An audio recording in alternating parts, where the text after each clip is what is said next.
ಇದರಲ್ಲಿ ಆರೋಪಿ ಪೇರೆಂಟ್ಸ್ ಅವರು ಬಾಯರ್ ಪೇರೆಂಟ್ಸ್ಗೆ 5 ಲಕ್ಷಗೆ ಡೀಲ್ ಮಾಡಿದ್ರು.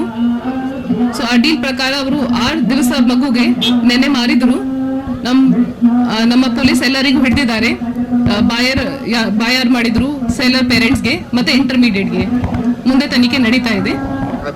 ಯಾರು ಮಾರಿದ್ದಾರೆ ನೀತಾ ಮತ್ತೆ ರಾಘವೇಂದ್ರ, ಮತ್ತೆ ಯಾರು ಪರ್ಚೇಸ್ ಮಾಡಿದ್ರು ಅವರು ಮಂಜುಳಯ್ಯನವರ ಗಂಡ, ಮತ್ತೆ ಇಂಟರ್ಮೀಡಿಯೇಟರ್ ಕೂಡ ಅರೆಸ್ಟ್ ಆಗಿದ್ದಾರೆ ಈ ಕೇಸಲ್ಲಿ. ಅವರಿಗೆ ದುಡ್ಡು ಬೇಕಾಗಿತ್ತು. ಸೊ 5 ಲಕ್ಷದ ಡೀಲ್ ಆಗಿದೆ ಇದರಲ್ಲಿ. ಅಂದ್ರೆ ಜೊತೆಗೆ ಇದ್ರು ಅವರು ಬಹಳ ವರ್ಷದಿಂದ. ಮುಂಚೆ ಕೂಡ ಒಂದು ಮಗಳು ಇದ್ದಾರೆ 4 ವರ್ಷ. ಮಗು ಸಿಕ್ಕಿದೆ ಬಾಯರ್ ಕಡೆಯಿಂದ.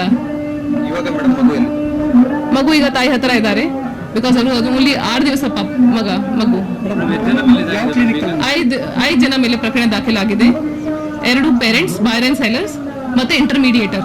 ಕ್ಲಿನಿಕ್ ನಮ್ಗೆ ಹೇಳ್ತೀನಿ ಸ್ವಲ್ಪ ತಿಳ್ಕೊಂಡು.